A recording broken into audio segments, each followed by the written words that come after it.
One of us asked a very powerful question, and I want to thank you, Lesogo, wherever you are tuning us from. Lesogo asked a powerful question saying to me, TJ, our dad left us 3 properties with backrooms. We are 4 siblings, all working, except one who is home and looking after the properties. Can we make this a business? This is the question, the golden question that Lesogo is asked. And my answer was absolutely, but only if you are to move from survival to a structure. And my good friends, I think that anybody can do this.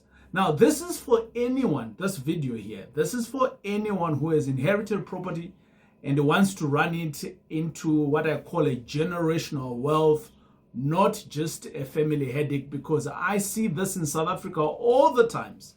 Amongst people of color, when there is death, there is so much fight. But I want to be able to answer Lesogo. Lesogo, thanks a lot for asking this question.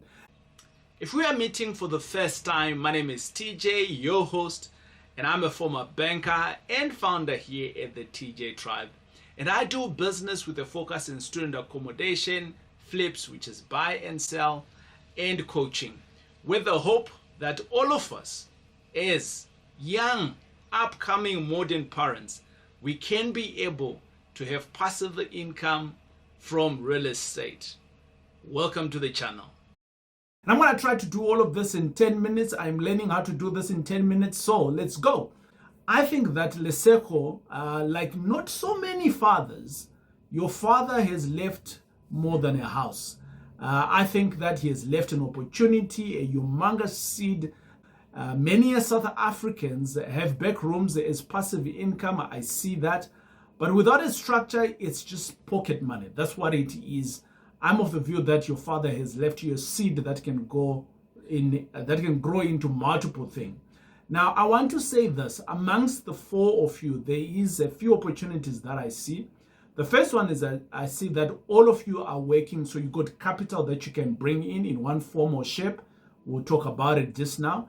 And then the second one, the guy who's at home has time. Ooh, time is a golden investment that many of us don't see. And then above that, I can see that all of you are aligned, which is extremely rare and beautiful, if I may say this. And I want to say to you, my good friends, you are sitting on a blessing, and the blessing is of a blessing of a unity. And it says where there is an agreement, God commands a blessing in it. So you are sitting in a good investments there. I'm gonna just call this the 5-step formula for you, step by step, on how you can turn this from just an inheritance into a proper business. So number 1, I want to say to you that clean up your legality. So at the moment you are finalizing the estate, so no plan. If you don't finalize that, no power. That's just as simple it is. So finalize the estate. That's your step number 1 within the cleaning up of the legal. Then register the properties into, so you need an attorney on this. Whoever who's winding off the estate will be able to give you guidance on this. So register the property into either a family trust or a company, and try to avoid this one person. Even though your father might have just done ABCD, but because you are in unity, I am taking notes based on your line of questioning in here. So that's the first one, clean up your legality. Number 2, do a backroom audit, right? I don't know how your father got to be the person who has 3 properties and backrooms and so on. So we don't know, right? And it doesn't sound like any of you in the know. So the number 1 thing that you want to do, just do an audit. How many backrooms are there? What's the conditions? What's the rental income? What's the expenses? Somebody needs to sit with a spreadsheet to understand the profit and loss of this business. More importantly, is it compliant? I'm a big fan of being compliant. Plans, zoning, all of those things, fire, insurance, leases, are they all in place or not? And then number 3, set up roles and responsibilities.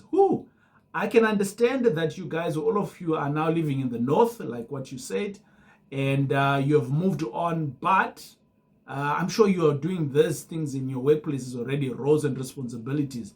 So the one sibling can actually become the manager, in my view, and then he can be maybe put in some accountability. But this is a job, right? It's a job. It does not abscond him from being a sibling. So I want to stress that out. And maybe set up a WhatsApp family group just specifically for the business. It's got nothing to do with your guys' family, siblings, and so on.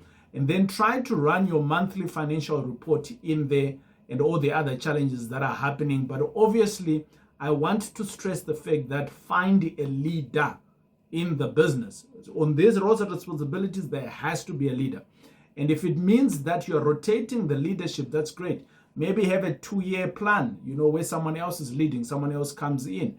And with that, all of you guys, you can learn to lead your business. Number 4, decide on profit strategy, right? This is the biggest one that I see with many families. Where there is money, people behave differently.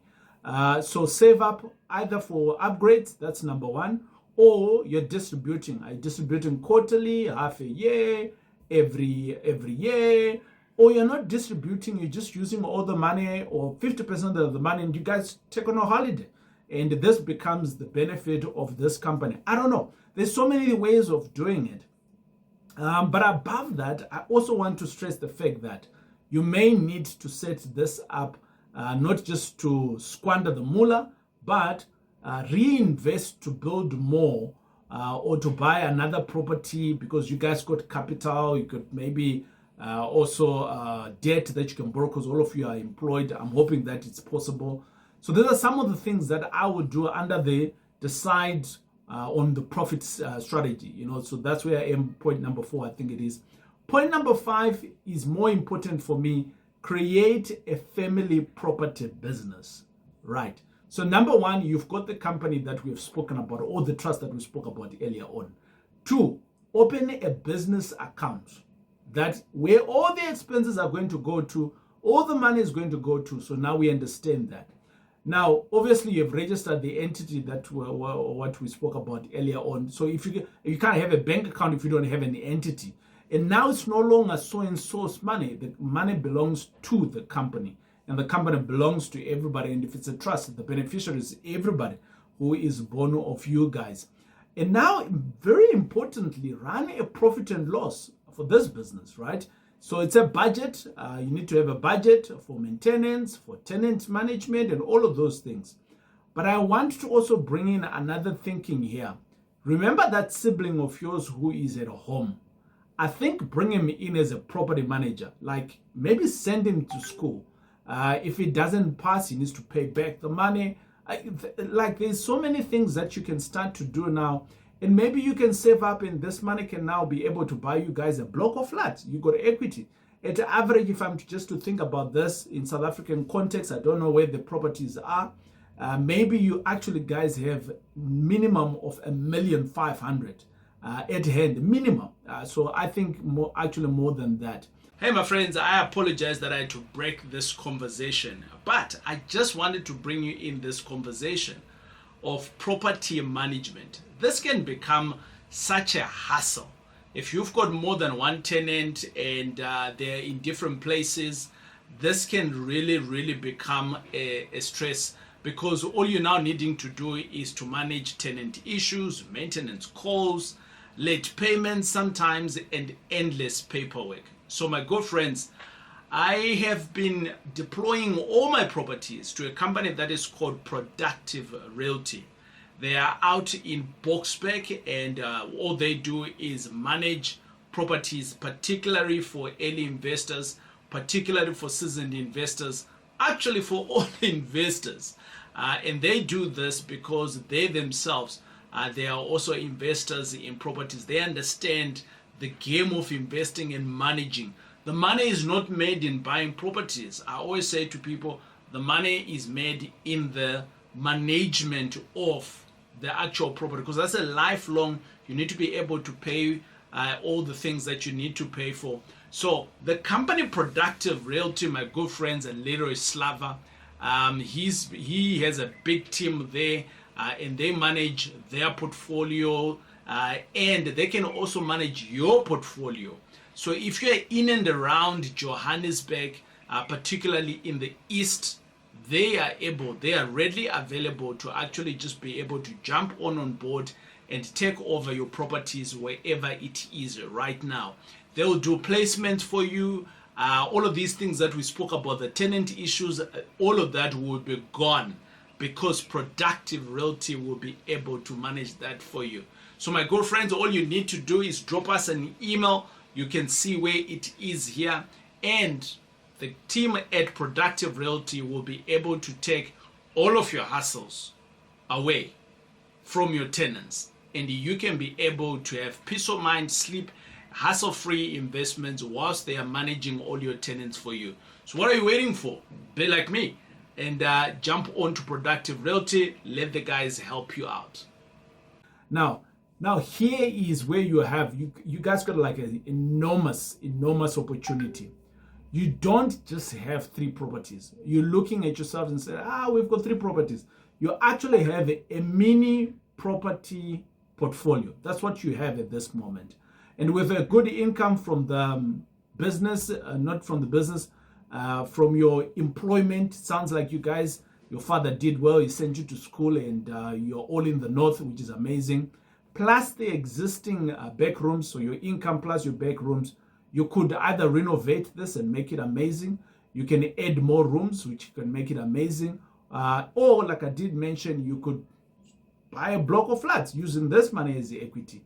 And you're now just building on there. Or who knows, you might just come to me and say, TJ, let's do the student accommodation. So this, my good friends, Lesogo, if I may call it that, and I know that there's many of you who have these problems, but today we're speaking to Lesogo. This is the beginning of your family property legacy. However, I want to beg this disclaimer. There may be some pitfalls that you should be able to avoid. Because you have asked this question, it's unfair of me to just say X or give you this plan without telling you some of the pitfalls that you are likely going to be having or that you can have if you don't go that route.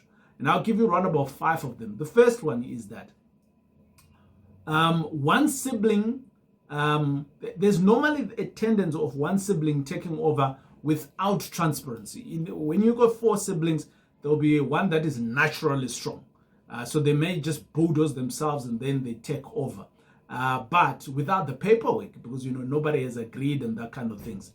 So that's a common pitfall. It happens all the time. The second one is that, or should I say the sibling who has money in the family or perceived to have money, because they're saying, I'm paying for rent and taxes, so that money is coming to me. So avoid that by all chances. The second one is avoid fighting over rent money. So put it in a structure like I mentioned earlier on, and let's run it through. The third pitfall is that if you do not have any written agreements or any form of structure, it just becomes chaos, right? So avoid the chaos if you can. And then the next common pitfall is you want to avoid is that not upgrading your current, or should I say what your father has left you. I don't know what state it is looking like. It can equal to poor tenants and low returns. So if you're not maintaining that, if it hasn't been maintained, I don't know whether your father is late because of old age or whatever the case, I don't know. But the thing is that maybe it's already lacking some maintenance. So how best can you do that? The last one, my good friends, which is a huge pitfall in our families, is that we tend to mix family help with business decisions, right? These are 2 different things. If you guys are going to go the route of a business, then you're going to meet at McDonald's and it's 4 of you. You're having a meeting, there's a chairperson for the meeting, and you're taking the call, right? You're not at so-and-so's niece birthday. And now we are talking about the business and we're making calls and there's nobody who's recording it. It will just become a mess. That's not how you run a business. If you're having fun, you're having fun. If you're making business decisions, you're making business decisions. Separate the two, run the 2 worlds separately. Now, protect relationships with the structure. The structure allows you to do that. And I cannot stress this enough. It's just going to help you from divorcing, from not being emotional, but running a good business. Now, my friends, I want to say this to you. I am extremely privileged of where, I want to say I'm extremely privileged. I'm extremely privileged because I'm answering you, Lesogo. But you got a great blessing because, number one, the Bible does say, the good news, it does say a good man leaves an inheritance to his children's children. And in my view, your father has done his part. Now it is your turn to steward it well, yeah, and then scale it forward for the next generation. If you do not do this correctly, all of this will crumble. But I'm trusting that because you've already asked, you got the hunger to do it correctly. So God doesn't just want you to inherit these properties, my good friends, Lesogo and your family. He wants you to turn it into something of purpose. And maybe the question that you guys need to be asking yourself is, what is the purpose us for have been designed, or what is the purpose that we can fuel this onto? And my good friends, if you are like Lesogo, you're sitting somewhere out there and you're like, hey, TJ, we also inherited, but we actually don't know how to structure this. My good friends, I've given you a snippet of how you can do it. There's more to this. We run these master classes so that you can come in and learn. But above that, I can easily direct you to somebody else who can help you to put it all together. Our hope here at the TJ Tribe is very simple.